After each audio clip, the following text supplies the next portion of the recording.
सरकारनं जो कापसावरील जो आयात कर जो शून्य केला त्याबद्दल काय वाटतं?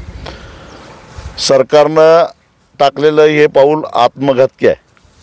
मी आधीच सांगितलेलं आहे की महाराष्ट्रामध्ये दररोज 8 शेतकऱ्यांच्या आत्महत्या होत आहेत.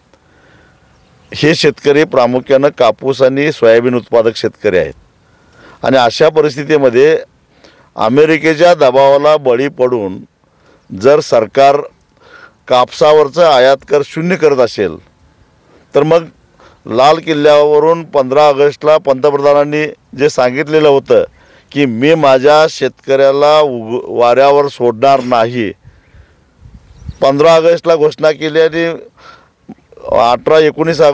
19 ऑगस्टला माझ्या माहितीप्रमाणे आयात कर शून्य केला. मग वाऱ्यावर सोडलं तर काय केलं? आता महिना 2 महिन्यामध्ये शेतकऱ्याचा कापूस बाजारामध्ये येईल. आयात कर शून्य केल्याबरोबर कापसाच्या किमती 1100 रुपयानं खाली आल्या. अजून किती वाटोळं करणार आहात शेतकऱ्यांचं तुम्ही?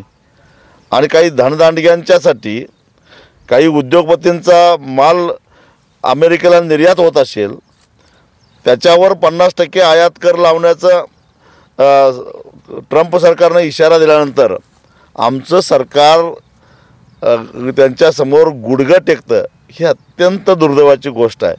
उलट सरकारनं चीनसारखा ताठपणा दाखवायला पाहिजे होता आणि सांगितलं पाहिजे तर अमेरिका हा काही जगातला एकमेव देश नाही.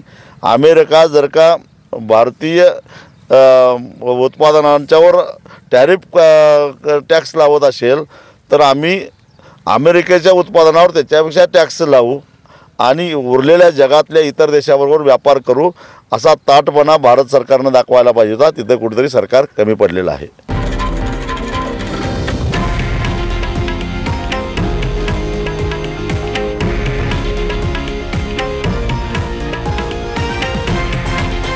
हे आहे देशातील नंबर 1 न्यूज नेटवर्क आणि आपण पाहत आहात TV9 मराठी, एकमेव.